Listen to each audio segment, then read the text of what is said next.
विचार करने की क्षमता, सच्चा अभिजात्य। अभिजात्य को क्या है इंग्लिश वर्ड? एरिस्टोक्रेसी होगा। अच्छा, इस बार इसके ऊपर काफी बात करी थी।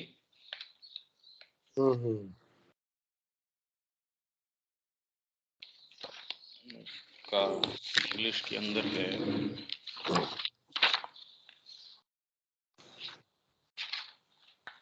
True aristocracy. ये सच्चा अभिजात्य, ठीक है। मनुष्य जाति का एक बड़ा भाग विचार नहीं करता, उनमें केवल विचार संवेदन ही होते हैं। शेष का एक बड़ा भाग संभ्रमित रूप में विचार करता है और कामनाओं, पक्षपातों, आवेगों, पूर्व निर्णयों, पुराने मतों और पूर्व धारणाओं को शुद्ध और तटस्थ विचार में मिला देता है।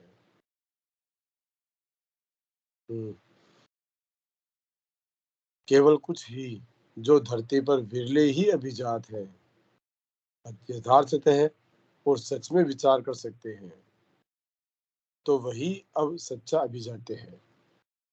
शरीर का और जन्म का अभिजात्य नहीं, प्राणिक श्रेष्ठता अर्थात धन संपदा, प्रतिष्ठा और ऐशो आराम का अभिजात्य नहीं, उच्चतर भावों अर्थात साहस, कार्यशक्ति, सफल राजनीतिक सूझबूझ तथा आधिपत्य और शासन करने का अभिजात्य नहीं। हालांकि इन बाद वाले अभिजात्य को अनदेखा नहीं किया जा सकता, अपितु ज्ञान, निर्बाध अंतर्दृष्टि और बौद्धिक क्षमता का अभिजात्य यह प्रकट होता है। हालांकि अब तक यह प्रकट नहीं हुआ है और मानव समाज की किसी भी भावी व्यवस्था में यह स्वभावगत असमानता एक महत्वपूर्ण भूमिका निभाएगी। बुद्धि से ऊपर अन्य क्षमताएं, शक्तियां हैं जिन्हें अब व्यापक रूप से आध्यात्मिकता शब्द में शामिल कर लिया जाता है। हाँ, जबकि उनका वास्तव में इससे कोई बुद्धि से ऊपर आपको कोई फॉल्ट अगर थोड़ा बहुत आगे का पता चल गया, या आप किस बैकग्राउंड से आ रहे हो, या जिस तरीके की आजकल प्रचलन के अंदर चीजें हैं, वो व्यापक रूप से उसको शामिल कर लिया गया है। पर ये क्षमताएं आध्यात्मिकता नहीं है।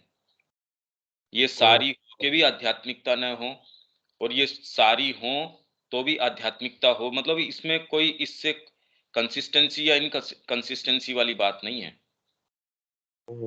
आप आगे का देख पाते हैं या नहीं देख पाते हैं, इससे आध्यात्मिकता का क्या संबंध है? ये बहुत अलग स्तर की चीज है। आपके अंदर उस तरीके के चमत्कार करने की शक्ति हो न हो,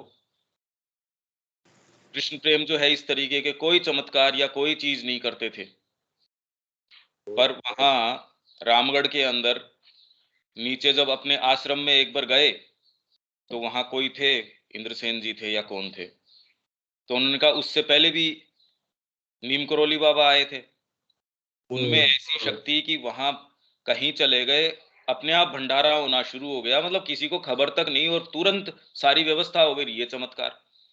वहीं एक वो अकेले आए होंगे ऊपर अल्मोड़ा से उतर के, और जिनके पास कोई साधन कुछ मतलब, और ऐसी कोई चमत्कार करने वाली या हमको जो शो ऑफ लगता है वैसी कोई बात नहीं, बिल्कुल सिंपल कर जो स्टेचर उनका जो है उसमें, तो ये आध्यात्मिकता का कोई मापक नहीं है।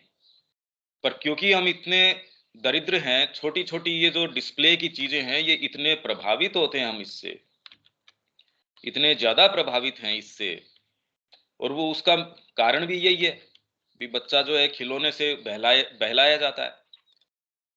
आप अगर आपके पास वास्तव में धन संपदा है तो आप कितनी से प्रभावित होते हैं? ज्यादा प्रभावित नहीं होते। जिसके पास नहीं है, इसलिए हमारा इसके प्रति जो टेस्ट है वो ये दिखाता है हमारी वर्तमान स्थिति क्या है, इसलिए हम इसको लालायित रहते हैं। किसी में थोड़ा बहुत भी है, उसके एक इशारे मात्र से उसने मान लो झाड़ा भी दे दिया आपके, और पर्टिकुलर आपके वो रोग कम होने लग गए, या आपके कोई एक एक विशेष चीज में फर्क पड़ता है, आप उसको बड़े स्पिरिचुअल आदमी है जी, उसका आपकी सामान्य क्षमताओं से कोई अलग नहीं है। वो उतना ही है जितना कोई टेक्नीशियन आपका कोई मोबाइल ठीक कर देता है या कोई दूसरी चीज ठीक कर देता है। वो एक थोड़ी सूक्ष्म चीज है, पर क्योंकि हमारी इंद्रियों के दायरे से थोड़ी परे है, तो हम उससे बड़े मेस्मराइज्ड हो जाते हैं, चमत्कृत हो जाते हैं। जबकि आध्यात्मिकता तो एक बेसिक आपके सोल की सिंसियरिटी है, जिसको किन्हीं आधारों, किन्हीं प्रमाणों, किन्हीं की भी आवश्यकता नहीं है। वो स्वतः जो है माँ की ओर चल रही है। आपकी बाहरी प्रकृति कुछ भी हो सकती है, कैसी भी हो सकती है, अगर ये बेसिक सिंसियरिटी सेंट्रल आपके ये है, तो उसको ये आध्यात्मिकता कहा जा सकता है। इन किन्हीं भी चमत्कारों के दायरे के ऊपर ये नहीं आती। क्षमताओं की यह राशि और भी अधिक असामान्य और वैचारिक अंग से भी उच्चतम में भी अधिक अपूर्ण रूप से ही विकसित होती है। क्षमताओं की यह राशि और भी अधिक असामान्य है, जो ये चमत्कार करने वाली शक्तियां नहीं, है ना। मतलब कोई भी इससे ऊपर की क्षमताएं हैं। हाँ हाँ, और भी अधिक आपको ऐसी अगर भी है। इंट्यूशन भी हो रहा है, आप कल्पना कर रहे हैं, उसके आधार पे आपने खूब, भाई सारी की सारी फैकल्टीज हैं ये, पूरा प्लॉट आपने कल्पना कर लिया, उसको हूबहू सामने रख दिया। तो आपके अंदर इंट्यूशन आ जाना, आपको ओकल्ट कई चीजें पता चल जाना, आप यहां बैठ के किसी की हीलिंग कर देते हैं, दूर बैठे व्यक्ति की। ये क्षमताएं बड़ी जबरदस्त क्षमताएं हैं आपके अंदर। जैसे वो एक रामायण में एक छाया ग्रहिणी राक्षसी, पर एक्चुअल के अंदर छाया को आप पकड़ सकते हैं। आप उसकी, ये कल्पना की चीजें नहीं है। हमको कल्पना इसलिए लगती है क्योंकि हम सर्कमस्क्राइब्ड हैं, हम बहुत छोटी चीज के अंदर सीमित हैं। अणिमा है, लगिमा है, गरिमा है, जो अष्ट सिद्धियां जिनकी बातें करी जाती है, त्रिकाल दृष्टि है, प्राकाम्य है, ये सिद्धियां हैं। भैया भैया, पेज क्या है? 26। तो ये क्षमताएं और शक्तियां हैं जिन्हें आध्यात्मिकता शब्द में शामिल कर लिया जाता है। क्षमताओं की यह राशि और भी अधिक असामान्य है, असामान्य है ये। और वैचारिक अंग से उच्चतम में भी आपका जो थिंकिंग पार्ट है, उसका उच्चतम पार्ट भी है, उसमें भी अधिक अपूर्ण रूप से ही विकसित होती है। आपका जो सामान्य वैचारिक अंग है, वो तो बेचारा प्रताड़ित रहता है नीचे के मेंबर्स को ही मैनेज करने के अंदर। पर अगर उसके टॉप मोस्ट हाइट्स की भी आप बात करें, उसमें भी ये क्षमताओं की राशि जो है, वो अधिक अपूर्ण रूप से ही विकसित होती है। ये पूर्ण तो रूप से विकसित नहीं होती। इसमें से की जगह के नहीं होना चाहिए क्या? वैचारिक अंग के उच्चतम में भी ना।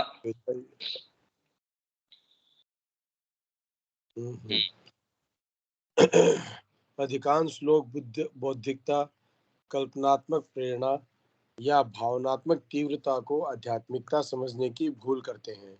आ गई ना वही बात भी, कल्पना आ गई, कल्पना की प्रेरणा है आपको। कितने लोग हैं जिनको ये कह रहे हैं मेरे को तो माँ की वाणी सुनाई दी। भावनात्मक तीव्रता, उसके तो आंसू चल जाते हैं वहां जब बैठता है, तो वो तो बड़े आंसुओं के अंदर लबालब होके वो भगवान को पुकारता है। ये हो सकती है, और इसका आध्यात्मिकता से कोई दूर दूर तक संबंध नहीं हो, दोनों पॉसिबल हैं। आप में ये किन्हीं भी मापक के ऊपर हो या न हो, आध्यात्मिकता इससे नहीं है। तो अधिकांश लोग बौद्धिकता, बहुत ज्यादा बौद्धिक, जो जनरली जितनी ये फिलोसॉफीज वगैरह चल रही हैं साहब, ये कितने नाम लिए जाते हैं, कृष्णमूर्ति का नाम लिया जाता है, श्री अरविंद कह रहे हैं भाई ये तो इंटेलेक्ट के हिसाब से करने की कोशिश कर रहे हैं, उसको आध्यात्मिकता मान लिया जाता है। मतलब कि यो हो, ये तो आध्यात्मिकता में ऐसा कोई व्यक्ति नहीं है। और निश्चित रूप से इनको वो प्रकाशमान इसलिए नजर आता है कि जहां ये खड़े हैं उस स्थिति के अंदर वो प्रकाशमान नजर आएगा ही। कल्पनात्मक प्रेरणा या भावनात्मक तीव्रता, इंटेंसिटी आपके अंदर भावनाओं की कोई है। आर्ट को भी अगर आप एब्स्ट्रैक्ट आर्ट भी कर रहे हैं, तो उसको भी कह रहे देखो कितना ये तो आध्यात्मिक हो गया। अरे यार, इसका आध्यात्मिकता से क्या संबंध है? कोई अगर भजन गा रहा है कितने सारे भजन गायक हैं, तो उनको ये सोच रहे हैं कि साहब ये भी आध्यात्मिक है, इनका किन्हीं का भी आध्यात्मिकता जो ट्रू आध्यात्मिकता ही हो, तो फिर बाद में कुछ भी नामकरण आप कर सकते हैं। इनका आध्यात्मिकता से कोई संबंध नहीं है। परंतु यह तो बहुत आध्यात्मिक में बहुत उच्च क्रिया है, सबसे उच्चतम, जिसकी अन्य सभी तो केवल आवरण और आच्छादन ही है। और यहाँ हम उत्पत्ति स्थान तक पहुंच जाते हैं, स्रोत तक, मानव धर्म विकास के लक्ष्य तक लौट जाते हैं। परंतु यद्यपि आध्यात्मिकता ने मनुष्य जाति में प्रायः ही महान लहरों में प्रवेश किया है, तो भी ऐसा इसने महज एक अस्थायी प्रेरणा पैदा करके केवल कुछ ही आत्माओं में विश्राम करने के लिए किया है, और अपने पीछे केवल अपने ऊपर के आवरणों और छायाओं को छोड़ा है, ताकि उस चीज का गठन और उसे संजीवित कर सके जिसे प्राय धर्म कहा जाता है। कर सके नहीं करे, संजीवित करे जिसे प्राय धर्म कहा जाता है। धर्म का ये एक डेफिनेशन हो गई कि धर्म का ये काम है। बाकी आध्यात्मिकता अपने आप के अंदर ऑपरेटिव कभी एज सच रही नहीं, महान लहरों के अंदर आई है, जिसके अंदर अपने अपने युग के अंदर एक व्यक्ति विशेष है जिसने पूरे वातावरण को उठा दिया, ऊपर कर दिया, एक लहर के रूप में है, पर एक सामान्य जन है, सामान्य जनमानस है। भाई अगर ये हो जाता तब तो जो अतिमानस की बात श्री अरविंद कर रहे हैं वो इसलिए है कि अपने प्रिंसिपल में वास्तव में आध्यात्मिकता यहाँ काम कर सके, यहाँ विचरण कर सके। अभी तो स्पिरिट बाउंड है, जब तक मृत्यु है, अज्ञान है, आपके इनकॉन्शियंस है, तब तक अपने वास्तविक वैभव के अंदर वो काम नहीं कर रही। कितने से कितना बड़ा भी अगर अवतार भी है, तो भी कृष्ण जी को वही दिखा रहे हैं, साहब यहाँ पांव के अंदर तीर लगा, जिसका श्री अरविंद कह रहे हैं कि जो अभी भी निचले हिस्से हैं, अधिमानस भी जो है, वो आपको पूर्ण इमोर्टैलिटी नहीं दे सकता। तो इसलिए अतिमानस के अंदर जाना जरूरी है, जिससे कि आध्यात्मिकता स्पिरिट को एक सच्चा आधार मिले काम करने के लिए। नहीं तो आपने जीवन को लंबा कर दिया, अनिश्चित काल तक उसको खूब बढ़ा सकते हो, उसकी फैकल्टीज को बड़ी मुश्किल से प्रिकेरियसली व्यक्ति विशेष जो हैं योग के माध्यम से उनका परिवर्धन कर सकते हैं। सामान्य जनमानस के लिए अभी वैसी कोई चीज आई नहीं, वो द्वार खुला ही नहीं। भाई हम तो इस विषय में इसलिए कह सकते हैं क्योंकि श्री अरविंद ऐसा कह रहे हैं, इसलिए उन्होंने कहा कि ये काम सबसे ज्यादा जरूरी है कि आध्यात्मिकता अपनी नैसर्गिक तरीके से यहां मूव कर सके धरती के एटमॉस्फेयर में। इस बीच विचार ही वह उच्चतम चीज है जिसे मनुष्य ने वास्तव में प्राप्त किया है, और विचार ही है जिसके द्वारा पुराने समाज को तोड़ा गया है। और विचार दो पृथक पक्षों का बना होता है, निर्णय या तर्क तथा कल्पना। ठीक है, लॉजिक एंड इमेजिनेशन। क्यों? इनमें से दोनों ही समुचित विचार संरचना के लिए आवश्यक है।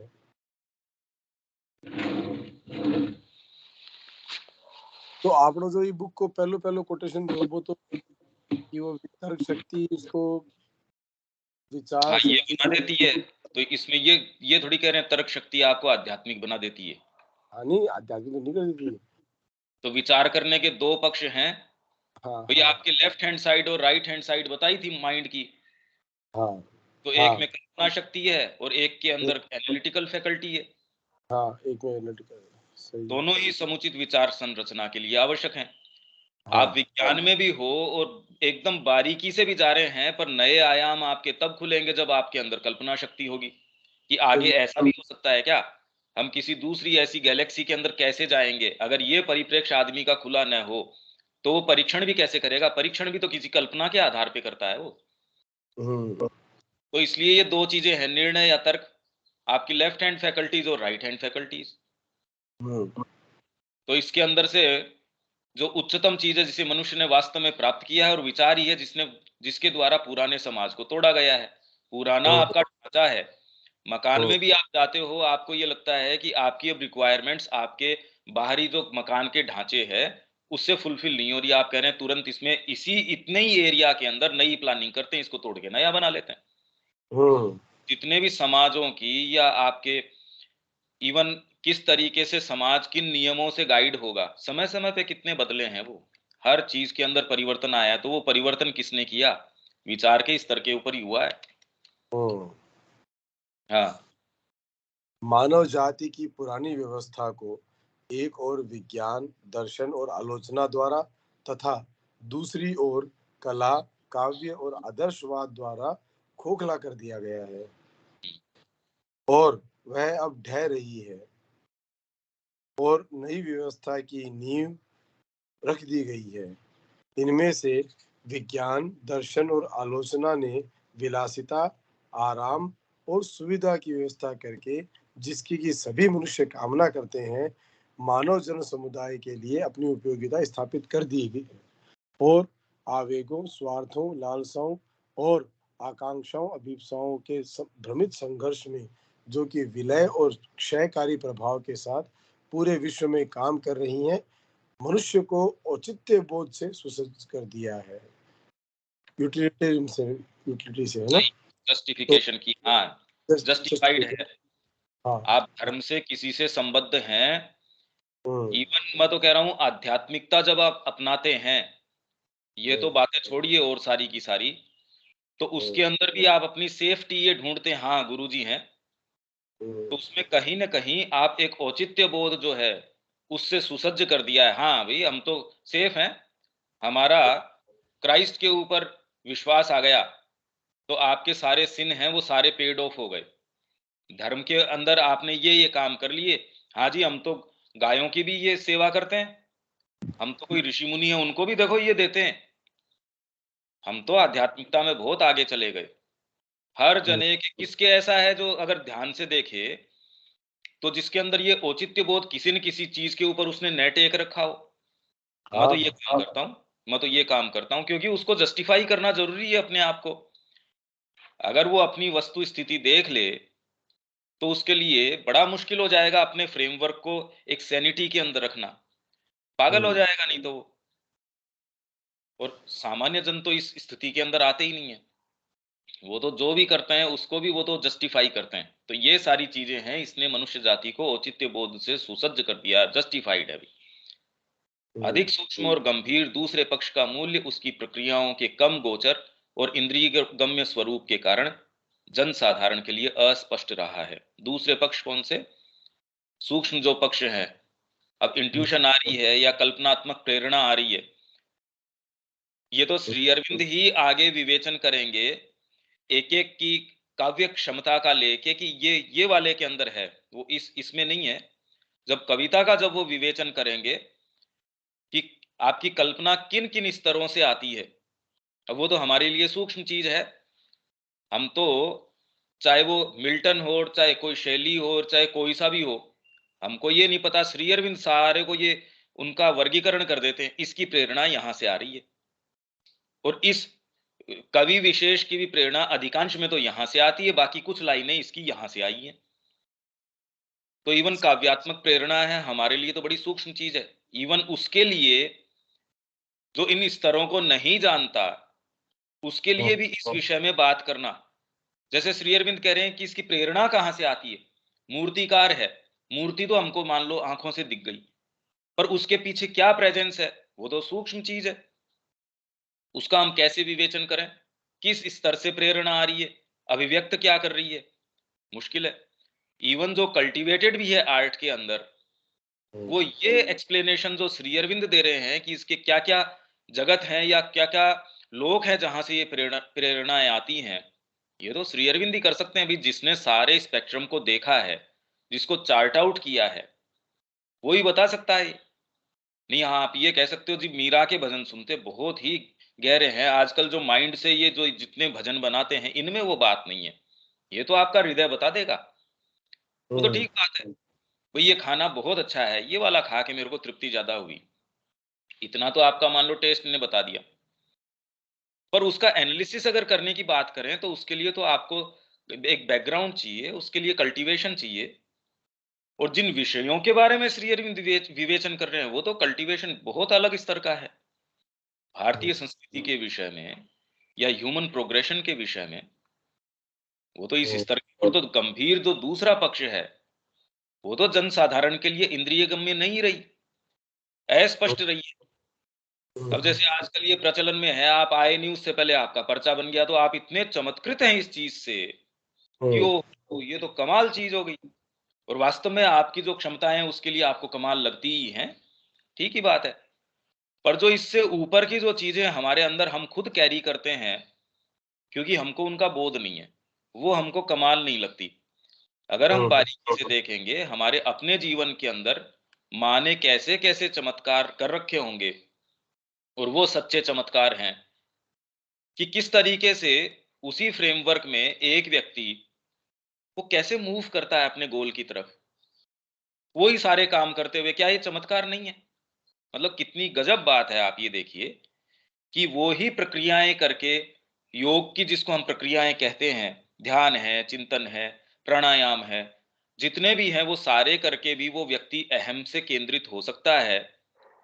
और वही दूसरा व्यक्ति, माँ ने उसको कहा भैया झाड़ू निकाल लिया कर यहाँ, या तेरा काम तो ये है तू ये पैकिंग कर लिया कर, या जो जो माँ ने किसी को ग्रेनरी में लगा दिया, किसी को किचन में लगा दिया, और वो करके भी वो जो काम कर पाया, वो एक जो सो कॉल्ड आप विधि विधान से सारे काम करता है, वो भी उस चीज को अटेन नहीं कर सकता। तो ये तो बिल्कुल अलग चीज है।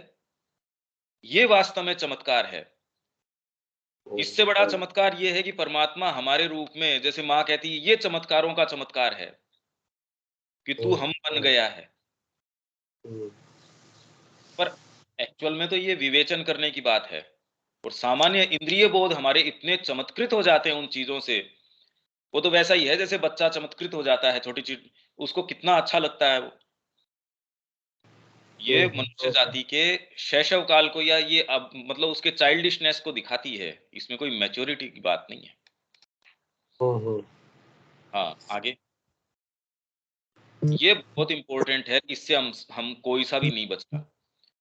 बौद्धिक रूप से विकसित परंतु हृदय और आत्मा में अविकसित मनुष्य एक असुर बन जाता है। पर जो बौद्धिक कल्टीवेशन की बात गई, अगर आप अपने आप में भी उसको फॉलो करते हैं तो इसीलिए आप सारी प्रणालियां सारे को चार्ट आउट कर दीजिए, आपको एक्सपीरियंस भी हो जाएंगे, आपको यूनिवर्सल कॉन्शियसनेस वगैरह के भी हो जाएंगे। पर अल्टीमेटली अगर आपका हृदय और आत्मा अविकसित है, कहने का मतलब आपका हृदय अपने आप मूव नहीं करता परमात्मा की ओर, माँ की ओर, या जो भी आपका अपने इष्ट की ओर स्वतः। अगर आप मेस्मेराइज्ड है, आपने बहुत बड़ा काव्य रचना भी कर दी, आपने कोई भी बहुत बड़ी चीज भी कर दी और आप उससे थोड़ा भी प्रभावित हैं, क्योंकि हृदय अगर आपका मूव्ड है वो हमेशा ही फ्रेश रहेगा, उसको फर्क नहीं पड़ता।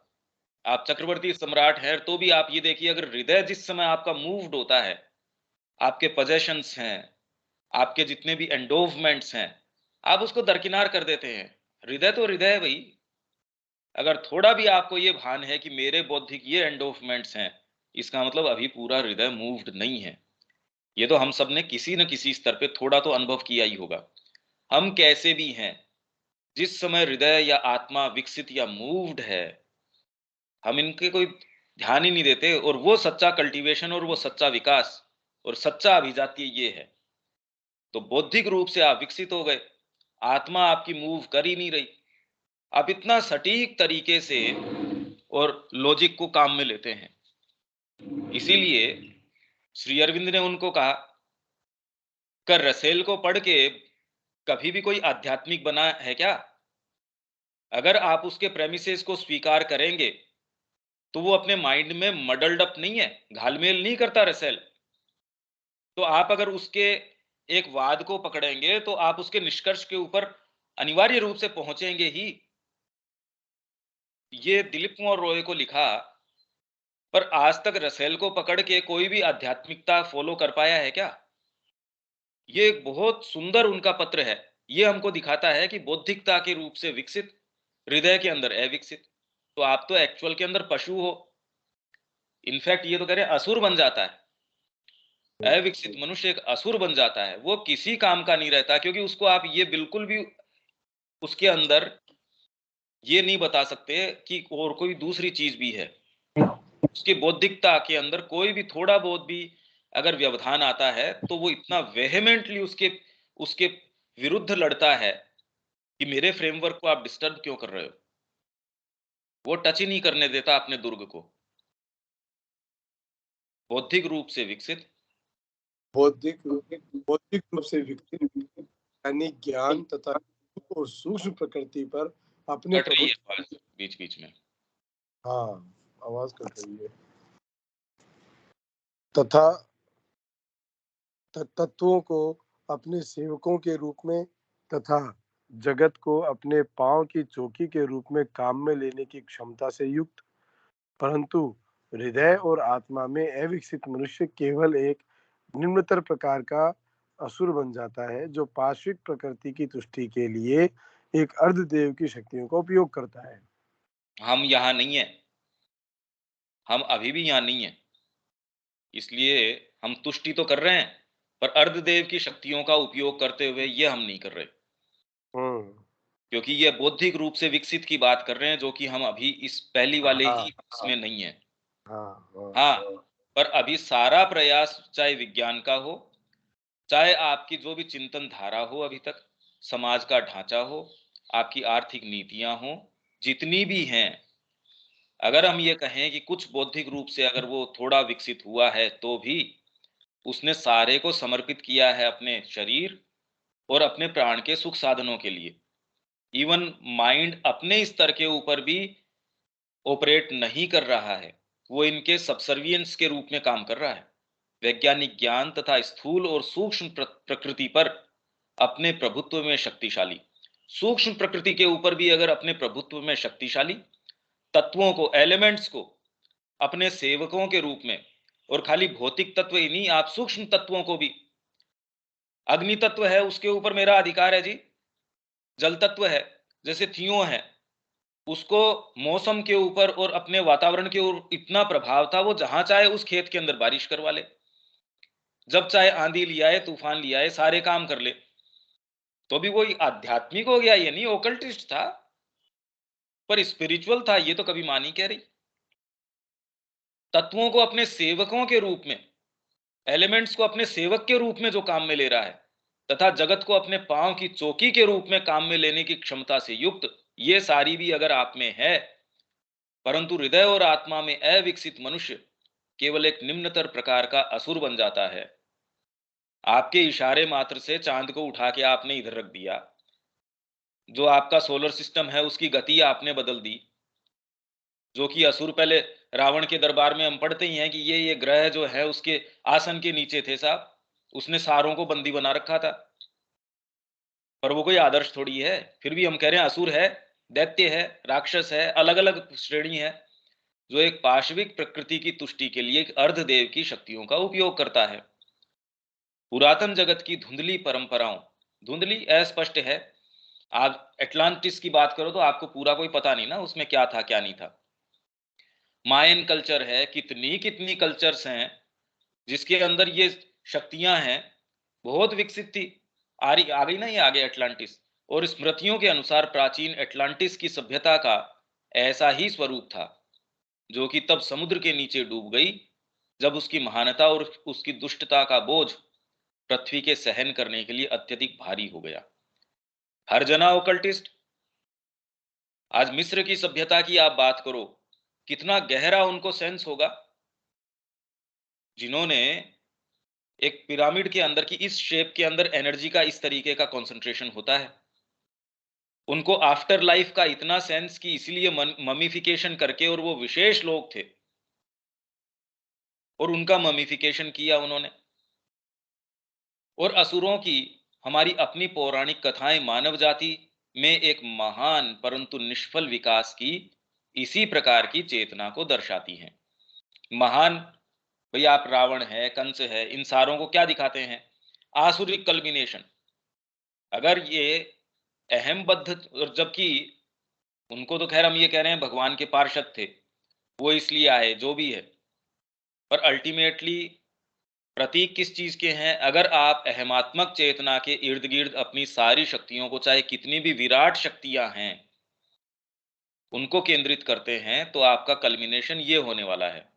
वही राक्षस कुल के अंदर अगर आपकी शक्तियां प्रहलाद की जैसे, विभीषण की जैसे, तो फिर बाद में उनको भक्त के रूप के अंदर भक्तराज प्रहलाद, जबकि कुल वो ही है उसकी, फिर भी मतलब उसको तो राक्षस चेतना ही मिली है, राक्षस परंपरा से ही आया है वो। केंद्रितता किस चीज से है, उसका हृदय कहाँ मूव करता है। अब जो हमारे ये आ रहा है, ये एक बहुत ज्यादा फंडामेंटल चीज है, कला के 3 उपयोग। और इसको राष्ट्रीय शिक्षा के अंदर श्री अरविंद कह रहे हैं कला को किस लिए इंट्रोड्यूस किया जाना चाहिए और इसकी इंपॉर्टेंस क्या है, उसकी सिग्निफिकेंस क्या है, ये हमको बहुत ज्यादा बारीकी से समझने की जरूरत है।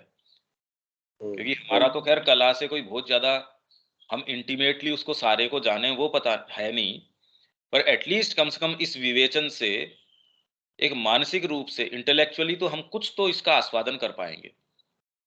कला के 3 उपयोग। कला का प्रथम निम्नतम उपयोग शुद्ध रूप से सौंदर्यात्मक है, एस्थेटिक। हाँ। दूसरा है बौद्धिक या शिक्षाप्रद। तीसरा एवं उच्चतम है आध्यात्मिक। सौंदर्यात्मक उपयोग को निम्नतम बताकर हमारा यह आशय नहीं है कि यह मनुष्य जाति के लिए बहुत अधिक महत्व की नहीं है, अपितु परंतु उच्चतर उपयोगों के साथ इसके संबंधों में इसे बस इसका तुलनात्मक मूल्य प्रदान करना है। और जबकि सामान्य मनुष्य जाति के लिए सबसे ज्यादा महत्व का है सौंदर्यात्मक। सौंदर्यात्मक ही महत्व है। क्योंकि सौंदर्यात्मक ये नहीं कि आपकी आंखों को अच्छा लग रहा है, वो सौंदर्यात्मक नहीं होता। सौंदर्यात्मक ये है कि आपके एस्थेटिक सेंस, ये सुंदर है।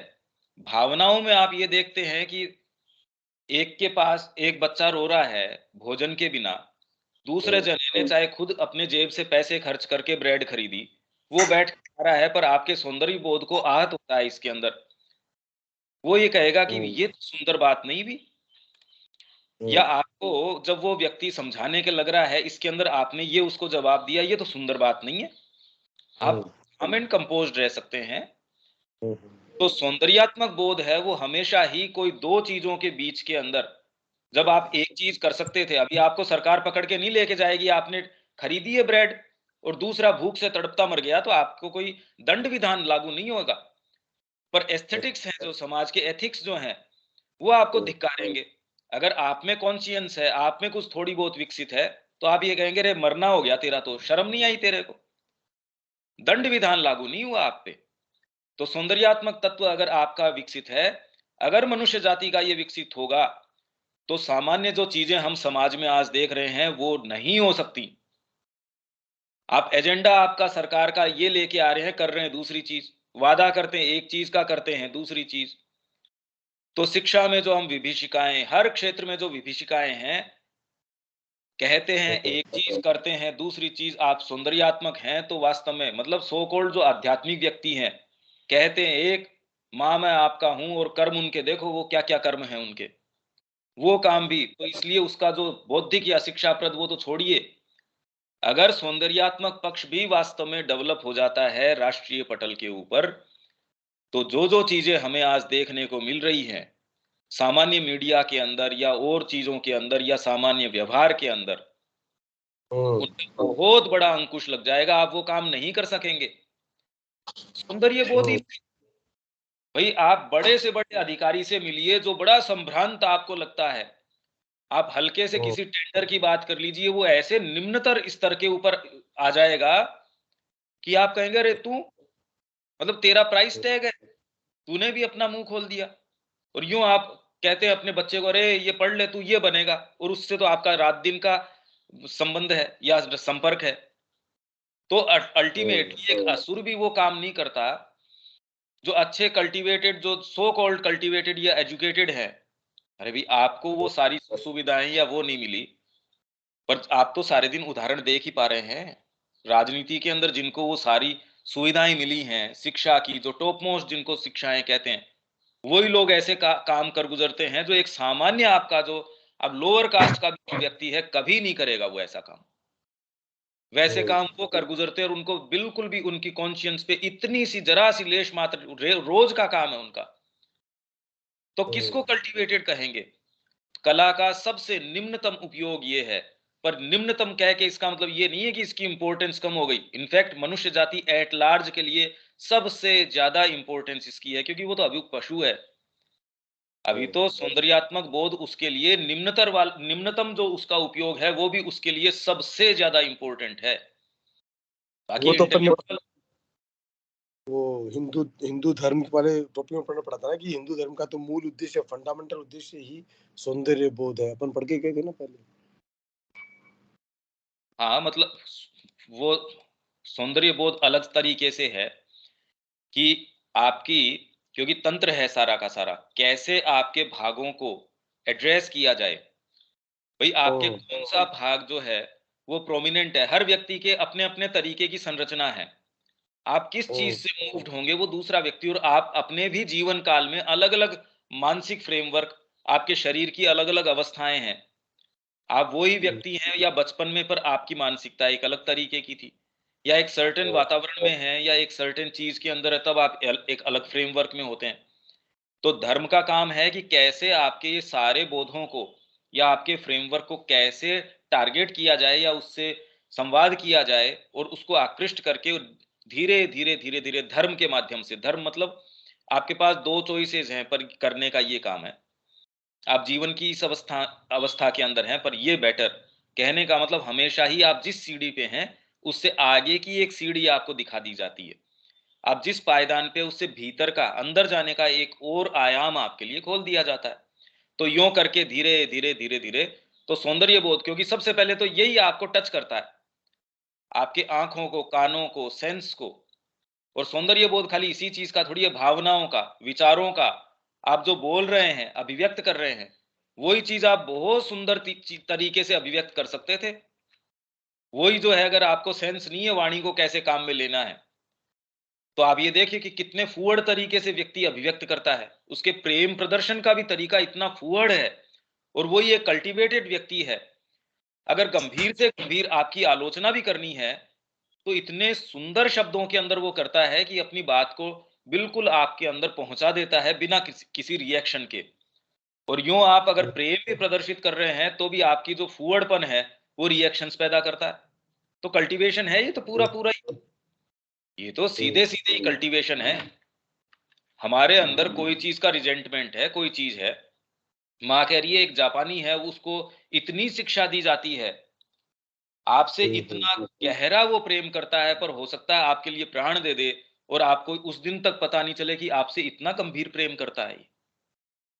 और वैसे ही वो आपसे इतना ज्यादा खुंदक खाए हुए या आपसे इतना ज्यादा रिजेंटमेंट के अंदर है, चुपचाप आपका गला भी उतार दे, पर कोई भी उसके अंदर कोई ये नहीं कि चेहरा विकृत किया है या इतना जोश के साथ गाली गलौज करी है या इतना आवेश दिखाया है, वैसा भी कुछ नहीं है। इतना काम एंड कंपोज सेल्फ कंटेन्ड है वो। ये भी एक कल्टीवेशन है भाई। तो ये अगर आपके ये सोचिए कि शिक्षा के अंग के रूप में या राष्ट्रीय शिक्षा के अंदर इसको शामिल कर लिया जाता है, तो कितनी कितनी चीजों से आप बच जाते हैं। वैसे ही पूरा जनमानस ऐसी विभत्साओं में गिरने से बच जाएगा अगर ये काम किया जाता है। इसलिए बहुत ज्यादा सुप्रीम इसकी इंपॉर्टेंस है, सौंदर्यात्मक तत्व। सौंदर्यात्मक तत्व अतिशय महत्व का है, और जब तक इसने अपना काम नहीं कर लिया होता तब तक मनुष्य जाति मानव विकास के उच्चतर स्तरों पर कला का पूर्ण उपयोग करने के लिए वास्तव में तैयार नहीं होती। हाँ, तो ऊपर के जो है वो तो चालू ही नहीं होते। अरे भाई नीचे की कड़ी अगर हुई नहीं तो उसका जो आध्यात्मिक या जो शिक्षा प्रद या बौद्धिक उसका उपयोग है वो तो वास्तव में पूरे तरीके से ऑपरेटिव नहीं हो सकता। आप इसको दरकिनार करके इस स्टेज को एब्रोगेट करके उनके ऊपर छलांग नहीं लगा सकते। ये तो आनी ही होगी। भाई आज हम जिस तरीके की चीजें देख रहे हैं वो सौंदर्य बोध के ऊपर नहीं उतर रही। स्त्रियों के साथ जिस तरीके का व्यवहार हो रहा, या आप लोकतंत्र की बात करते हैं, वास्तव में लोकतंत्र देखने को नहीं मिलता हमको। और जिस अप्रोच से हम उसकी तरफ जाते हैं उसमें हो भी नहीं सकता। अगर हम ये कहें कि सारों को इक्वल राइट है, पौंडीचेरी आश्रम में सारों को इक्वल राइट दे दिया जाए जितना माँ को है, तो क्या आश्रम की कल्पना है वो कभी भी संभव हो सकती है क्या? तो अपने आप में ये कॉन्सेप्ट भी है, वो बिल्कुल मडल्ड अप है। आपको इक्वल राइट है, पर आप कौन? आप कहते किसके हो? आपके परिवार के अंदर ही आप एक व्यवस्था नहीं कायम कर सकते अगर आप वोट डालना शुरू करें कि शाम को भोजन क्या बनने वाला है। आप ये सोचिए कि क्या क्या होने वाला है। अगर वोट डाल के हवाई जहाज उड़ाने लगे या ऐसी जो चीजें हैं, उसके अंदर भी आपको एक सर्टेन डिस्क्रिमिनेशन रखना पड़ता है, डिस्क्रिशन से आप काम करते हैं। तो उच्चतर स्तर के लिए तो मनुष्य जाति तैयार ही नहीं है। और एक हर देश के अंदर हम स्थितियां देख रहे हैं, सारे दिन न्यूज तो इसी चीज की देख रहे हैं। आपके पास साधनों संसाधनों की बिल्कुल कमी नहीं है, पर उनका जिस तरीके से व्यवस्थापन है और उनको जिस तरीके से, क्योंकि आपकी प्राणिक प्रकृति है वो पूरी पृथ्वी का भी उपभोग करके उसको अगर अपने कब्जे में कर ले तो भी वो संतुष्ट नहीं होती। और वही आपके परिवार में अगर भ्रातृत्व है और अपंग बच्चा भी है, बिल्कुल प्रेम से वो अपना जीवन व्यतीत करता है, बिल्कुल प्रॉब्लम नहीं होती।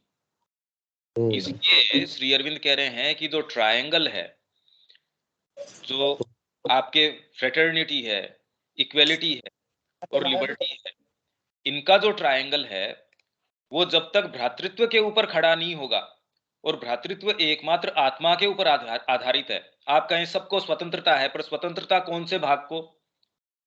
आप कहेंगे इक्वेलिटी, तो आज जो इक्वेलिटी का जो किया है समाज के अंदर, वो तो हम जानते ही हैं इक्वल राइट्स का क्या मतलब निकाला जा रहा है। जब तक इस सारे को भ्रातृत्व फ्रेटर्निटी के ऊपर नहीं उतारा जाता, तब तक ये ट्रायंगल खड़ा नहीं हो सकता। और भ्रातृत्व है वो खाली आत्मा में निवास करता है। जैसे परिवार का बोध सबके, कोई दिक्कत नहीं होती। आपका एक बच्चा जो है वो ज्यादा भी कमा रहा है या उसकी अलग अलग कैपेसिटीज हैं, अलग अलग क्षमताएं हैं, कुछ भी है, परिवार में कोई दिक्कत नहीं है, सब बड़े प्रेम से हैं उसके अंदर। एक अपंग है, कुछ नहीं कर पा रहा, आप सारा पैसा भी उसके पीछे लगा देते हैं, आपको कोई उसके पीछे कोई तकलीफ नहीं है, ग्रज नहीं है उस चीज की। वहीं आपने जब जैसे ही मैं और दूसरे का बोध आ गया, आपने उसके लिए, चाहे आपका मित्र भी है, किसी न किसी स्तर पे अगर आपके मैं का बोध है, मैंने तो उसके लिए इतना किया, क्योंकि उसमें अपेक्षाएं आ गई। तो जैसे ही सेंस ऑफ फ्रेटर्निटी में थोड़ा भी विभेद आता है, वैसे ही सारी चीजें आनी शुरू हो जाती हैं। ये जो चीजें हैं ये उस चीज को कम करती हैं। सौंदर्य बोध जो है आपकी अहमात्मक प्रवृत्ति है, उसमें थोड़ी लगाम लगाता है, और उससे जो विभीषिकाएं पैदा होती है उसको डेफिनेटली उसको रोकता है। अरे नहीं यार, ये कोई करने का काम है, ले लिया उसने, खाने की चीज थी, अब कोई मार डालेंगे क्या उसको? आप ये देखिए कि वास्तव में जितने भी क्राइम्स हो रहे हैं उनका मूल क्या है। अगर फंडामेंटली देखा जाए, अगर उनके अंदर उस समय थोड़ा बहुत भी सौंदर्य बोध होता, तो उनका अधिकांश भाग जो ऐसे क्राइम्स का या ऐसी जो घटनाएं जो हमको देखने में मिलती हैं या ऐसे कृत्य हैं, वो कभी नहीं हो पाते। बच्चियों के साथ जिस तरीके की चीज है, अगर उसमें व्यक्ति के अंदर सौंदर्य बोध हो, उसकी ये चीज कल्टीवेटेड हो, कभी हम ये चीजें जो समाज के अंदर आज देख रहे हैं, कितनी लगाम लग जाएगी उसके ऊपर। तो मनुष्य जाति चाहे बातें कर रही है, पर अभी तक सौंदर्य बोध के निम्नतर स्तर के ऊपर भी अभी तक व्यापक रूप से ऑपरेटिव नहीं है। व्यक्तिगत रूप से हर जना नहीं चाहता, पर समाज के अंदर वो जिस तरीके के काम करता है, देख लो।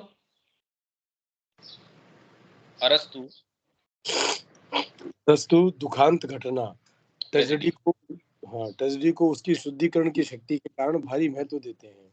हाँ, वह उसके प्रभाव को कैथारसिस, जो कि यूनानी शब्द है ये, हाँ, एक रहस्यवादों का शुद्धिकारक शब्द है के रूप में वर्णन करते हैं, जो कि प्राचीन यूनानी तंत्र की गुह्य साधना में हमारी अपनी पद्धति में वर्णित चित्त शुद्धि अर्थात मनुष्य में चित्त या नियत विचारों, भावनाओं अथवा व्यावहारिक अभ्यासों के पुंज का संयम या भोग या दोनों ही के द्वारा शुद्धिकरण के समान ही था।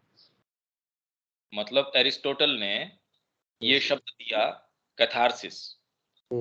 जैसे आप बहुत ज्यादा गंभीर पीड़ा में हैं, तो उस समय आपके जो खाने की लालसाएं हैं, आपके कोई परिवार में किसी की मृत्यु हो गई, हम्म, उस समय आप उन्हीं अपने जो लोअर प्रोपेंसिटीज हैं उनमें इतना रमण नहीं करेंगे। तो ये एक सर्टेन तरीके की वो कह रहे हैं कि ट्रेजेडी जो है उसका एक अपना शुद्धिकारक प्रभाव है। हालांकि गीता ये कह रही है कि इससे जो वैराग्य उत्पन्न होता है वो वास्तव में आपको ज्यादा दूरी नहीं लेके जाता। पर हाँ, अरे भाई, ज्यादा दूरी क्या, आज तो जहां हम पड़े हैं उससे तो अगर एक कदम भी कोई लेके जाता है हमारे लिए वो सारे ही ठीक है। तो हमारी जो तंत्र साधना है, यहाँ जो चित्त शुद्धि हम कहते हैं वो उससे कुछ कुछ ये मेल खाता है। क्योंकि खाली ये कहे कि भी दुखांत का मतलब क्या हुआ, उसका वो पूरा अपने तरीके की उनकी पद्धति है कि भी ट्रेजेडी किस तरीके से। अगर आप उसमें रमण कर रहे हैं तो आप कोई बेटर कोई चीज नहीं कर सकते। तो ये कह रहे हैं ट्रेजेडी इसके अंदर कथारसिस का आपको प्योरीफाई करने का काम करती है। एक स्तर के ऊपर हमारे भी कहते हैं कि जिससे भगवान प्रेम करते हैं उसका सर्वस्व पहले ले लेते हैं। भाई अगर ये हम कहें तो सर्वस्व ले लेते हैं का क्या मतलब है? अगर आपके बैंक बैलेंस को भगवान ने पूरा ले लिया, मेरे क्या फर्क पड़ना है उससे? सर्वस्व मतलब मेरा जिसमें जिसमें भी इन्वेस्टमेंट है, चाहे वो मेरे परिवार में है, तो अगर परिवार को ले लेंगे तो आपका इन्वेस्टमेंट उसमें है। आपका इन्वेस्टमेंट किसी भौतिक चीजों में है, आपकी प्रतिष्ठा में है। साहब मेरी इतनी बड़ी प्रतिष्ठा है तो उसमें भी हरिश्चंद्र है, उसके सारी चीजें ले लिए, पता चल जाएगा कि ये कहां तक सत्यवादी है या नहीं है। अगर वो उससे डिगता है तो फिर क्या सत्यवादी है ये? तो ये कैथारसिस है। ये आपको दिखाता है कि आपका इन्वेस्टमेंट कहाँ है। किसी के परिवार है ही नहीं, अरे भी बचपन से ही वो ऑर्फन है, फिर भी वो पैदा कर लेता है। जैसे जंगल के अंदर कोई गया तो परिवार न हो के भी अपना ध्यान जो है वो हिरण में, मोर में, या जो भी उसके पालतू जानवर अपने आश्रम में या कुटिया में, या जो भी उसके हैबिटेशन है पेड़ पौधों के अंदर, तो साहब अगले जीवन के अंदर वो मयूर ध्वज बन गए जी, ये अगले जीवन में हिरण बन गए जी। मुनि थे, वो चले गए समुद्र के अंदर की जी, काम वासना नहीं आएगी। मछली को जो है दूसरे के साथ काम क्रीड़ा करते देख के वहां उनके काम वासना आ गई, आगे पूरी की पूरी जो है पलटन पैदा कर दी। अब वो कहां बचोगे आप? फंडामेंटली अगर आप अपने चित्त की शुद्धि नहीं करते, आप प्रैक्टिकल तरीका है भाई, अपनी बाड़बंदी आप करते हो कि ये चीजें मेरे को नीचे गिरा सकती हैं, माँ का अध्ययन करना चाहिए, इतने समय ये करना चाहिए, प्रैक्टिकल चीज है। पर मूलभूत चीज तो दूसरी चीज है। अगर सिंसियरिटी के कारण वो सारे काम कर रहे हैं इसलिए इफेक्टिव है, पर फंडामेंटल चीज नहीं है अभी भी। अभी भी इसका मतलब हम कोशिश कर रहे हैं साहब समहाउ अपनी स्थिति को बनाए रखने की। अभी तक आपका वो रियलाइजेशन नहीं है कि आप गिर ही नहीं सकते। अगर भगवान को हम अच्युत कह रहे हैं कि वो इनफॉलिबल है, वो किसी भी तरीके से, वो इस पक्ष में कह रहे हैं या इस पक्ष में कह रहे हैं, वो इनफॉलिबल है। रामकृष्ण जी कह रहे हैं भाई विवेकानंद जी को दे दो, बाहर से अगर कोई बढ़िया अगर कोई चीज लेके आ रहा है और किसी को मत देना, ये बढ़िया इतने घटिया हैं इनके, मतलब कितनी भी कुछ भी बातें करो, इनसे तो भगवान बचाए। तो अगर वो कोई आपके लिए लेके आ रहे हैं तो निश्चित रूप से उनके कहीं ना कहीं कोई एक्स टू ग्राइंड तो है ही, कोई ना कोई चीज, कोई ना कोई उनको प्राप्ति तो मन में है ही। तो ऐसे जो लोग हैं, इसको विवेकानंद को दे सकते हो, उसके कोई दिक्कत नहीं होती। और वो किसी चीज के पक्ष में कह रहा है तो भी उतना ही सत्य है, और किसी चीज के विपक्ष में कह रहा है तो भी उतना ही सत्य है। और उसी बात के विषय में आज पक्ष में और कल विपक्ष में कह रहा है तो भी एकदम सही है। अब बताओ हमारी बुद्धि कैसे समझ ले इस चीज को? ये रियलाइजेशन है, मतलब आपका पोइज बहुत अलग है। अरस्तु काव्य में कल्पनाशील उपचार के माध्यम से हृदय में भावनाओं, आवेगों एवं संवेगों की शुद्धिकरण की बात करते हैं। परंतु इस विचार में निहित जो सच्चाई है उसकी प्रयोज्यता कहीं अधिक व्यापक है। जो सच्चाई है उन्होंने तो एक बाहरी चीज बता दी, पर उसकी प्रयोज्यता, उसकी एप्लीकेबिलिटी जो है, एप्लीकेबल कहाँ है और उसकी प्रयोज्यता है वो कहीं अधिक व्यापक है उस सच्चाई की, न कि कथारसिस की। और यही कला के सौंदर्यात्मक पक्ष का औचित्य है।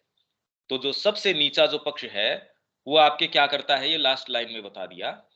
हृदय की भावनाएं, आवेग, आप में जो पैशंस उठते हैं, भाई हम तो वास्तव में इसके अलावा तो कोई चीज जान ही नहीं रहे।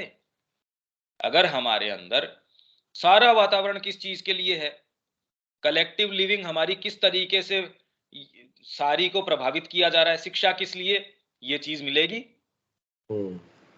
तो आपके हृदय की भावनाएं, आवेग और संवेग, उनके शुद्धिकरण की बात होती है इसमें। तो कला का जो सौंदर्यात्मक पक्ष है वो इसका शुद्धिकरण करने में अपना औचित्य सिद्ध करता है। अगर ये चीज हो रही है, खाली आपने बहुत कलाकृति अच्छी कर दी, पर अभी वास्तव में वो सौंदर्यात्मक नहीं है, क्योंकि आपका अभी ध्यान किस चीज के ऊपर है, मेरी पेंटिंग 5 करोड़ रुपए की बिकी है, या मेरे को बुलाया जाता है आर्ट गैलरीज के अंदर, तो अभी तक वास्तव में आपका सौंदर्यात्मक पक्ष नहीं है। अरे भी एस्थेटिक्स जो है वो एक डीपर चीज है, ये समझने की कोशिश करो। जो सौंदर्य बोध ढूंढता है चीजों के अंदर, उसको सराहा जा रहा है या नहीं सराहा जा रहा है, उसकी वो वास्तव में अगर सौंदर्य बोध है तो वो इसकी परवाह नहीं करता। आप स्वांतः सुखाए रामचरितमानस का अध्ययन कर रहे हैं, भरत जी का चरित्र आया, आप क्या वाह वाह कर उठते हैं, अरे वाह कैसी सौंदर्यात्मक चीज है, इसमें अलग अलग और चीजें भी हैं, पर सौंदर्य के पक्ष को मारा थोड़ी गया है। इनफैक्ट आपके एस्थेटिक्स को सबसे पहले टारगेट किया जाता है, और उसके माध्यम से धीरे धीरे धीरे धीरे, अगर किसी को इनको टारगेट न किया जाए, अगर आपके श्रवण बोध को आप सुन रहे हैं, वो इतना सुंदर आपके कानों को वो कथा लगे, आपके बोध को, आपके कोई भी बोध हो, आपके एथिक्स हो, आहा ये तो इन्होंने कमाल कर दिया। आप कर्ण का जब चरित्र पढ़ते हैं, वही गए साहब कि कैसे दानवीर, यही कैसे है, इसने भी बहुत दान किया है, ठीक है अभी बता देते हैं। गए युधिष्ठिर के पास में, बारिश का मौसम, कोई कहीं सूखी का, जी हमको सूखी चंदन की लकड़ी चाहिए, कह भाई यही बात है, नहीं उसने तो कहा साहब इस समय सूखी लकड़ी कहां से लेके आए, और आप कहो आपको सोने चांदी कुछ भी आपको दे सकता हूं, चंदन की सूखी लकड़ी है, उसके ध्यान में नहीं आया, पड़ी होगी उसके पास फिर भी नहीं है ध्यान में। कर्ण के पास कहेगा कि महाराज यही बात है क्या, कुल्हाड़ी लेके अपने जो पिलर्स हैं महल के वो काटने शुरू कर दिए, कहिए लो कितनी चाहिए और बोलो। तब उसने कहा ये है फर्क, ये थोड़ी है आपके देने की इच्छा नहीं थी, और दानवीर ऐसे ही थोड़ी है वो। सौंदर्य बोध एक बहुत डीपर चीज है, तो हम अभी तक सामान्य हमारा स्तर यहां तक भी नहीं आया है। यह सौंदर्य के द्वारा शुद्धिकरण करती है अनेक विचारों। कोई अच्छी पेंटिंग वगैरह की बातें नहीं चल रही, सौंदर्य बोध आप समझने की कोशिश कीजिए, एक मनोवैज्ञानिक चीज है, एक साइकोलॉजिकल चीज है, जो शब्द के अंदर कि अरे ये बात तुम अच्छे से भी कह सकते थे। आपको उससे अगर, जैसे जनरली आप घटिया से घटिया बातें अपने मजाक के समय आप जो आज आप लाफ्टर जिसको कहते हैं आजकल, आप अपने स्तर से नीचे कैसे गिर सकते हैं, वो लाफ्टर भी है, और उसमें आप कितना सुख पाते हैं। जनरली आज जिसको लाफ्टर कह दिया गया है, अपनी जो सामान्य स्थिति भी है मनुष्य जाति की, उससे नीचे उतरने को, अरे भाई हम तो मजाक कर रहे हैं यार, मजाक में तो ये सारी चीजें चलती हैं, अरे मजाक में ऊपर भी तो उठ सकते थे। क्या मां हास्य में नहीं गई थी? श्री अरविंदो का जो लाफ्टर है उसके अंदर, श्री अरविंदोज ह्यूमर पुस्तक है ना ये, ऐसा ह्यूमर करते थे वो, इतने गजब, और सार्केज्म उनका जो है गजब। पर इसका मतलब ये थोड़ी ये अपने स्तर से नीचे उतर जाते थे। तो सौंदर्य बोध आपका शुद्धिकरण कर देता है हर चीज के अंदर।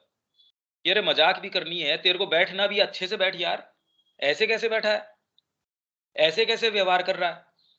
वो एक ही चीज के विषय में नहीं, आपके विचारों को, परिवार में आपके जीवन को, आपके भावों को, ये तो बात आई गई ना, हृदय के आपके जो भाव हैं, आवेग है, संवेग है, सारों की शुद्धिकरण की बात करता है। नहीं नहीं, ये करने के बाद तो इसको तो आप कहेंगे ये तो आध्यात्मिक हो गया व्यक्ति।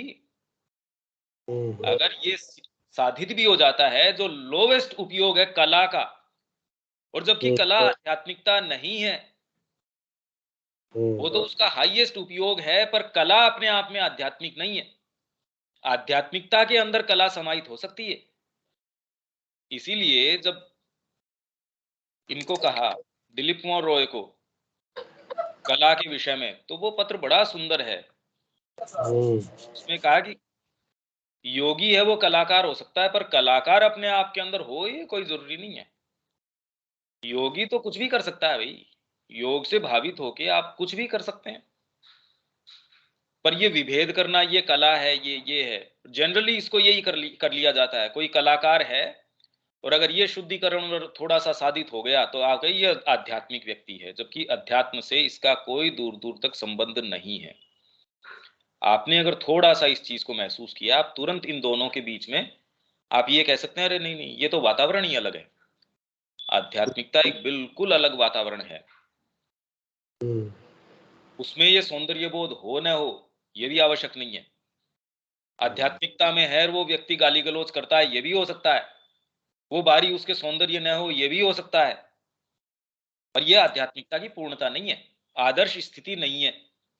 पर आदर्श स्थिति हो और आध्यात्मिकता हो ये कोई बाध्यता नहीं है, मतलब वो कोई प्रीरेक्विजिट्स के ऊपर नहीं है। वो तो आपकी आत्मा की पुकार है तो है, नहीं है तो बारी सारी चीजें आपके पास है। आप सौंदर्य बोध के अंदर एकदम पारंगत हैं, एथिक्स में आप बहुत पारंगत हैं, आपके एटिकेट्स एकदम संभ्रांत हैं, आप कुलीन जात से आते हैं, आप बहुत विचारों के विषय में आपकी सुरुचि है, तो भी आध्यात्मिकता में इतना सा लेश मात्र भी आप में नहीं है। ये तो आपने लोअर मेंबर्स को साधित किया है, और बस ये है कि आप ब्रूट नहीं हो, आप एक अच्छे मनुष्य हो बस। आध्यात्मिक हो ये तो एक बहुत अलग बात चली गई। इसको यहीं रोक देते हैं, या ये पैराग्राफ पढ़ सकते हैं खाली।